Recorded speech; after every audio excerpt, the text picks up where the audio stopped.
তো আজকে রবিবারে দুপুর এখন বাজে ঘড়িতে 12:31।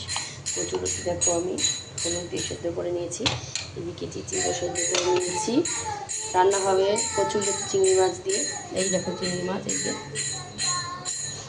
জলে ভিজিয়ে রেখে দিয়েছি। এই দেখো, এই দেখো একটুখানি বলেছি বলো তো, কড়াইতে তেল একটু গরম হলে কালো জিরে, কাঁচা লঙ্কা, পেঁয়াজ কুচি, রসুন কুচি দিয়ে খুব সুন্দর করে একটু ভেজে নেবো। তারপরে দিয়ে নেবো কচুরলতি, তারপরে মেশাবো। আর মাছটা একবারে দুটো মাছ, সব মাছ পরে ভাজবো। আর হবে যে বরবটি ভর্তা, এর মধ্যে আর দুটো রসুন দিয়ে দেবো।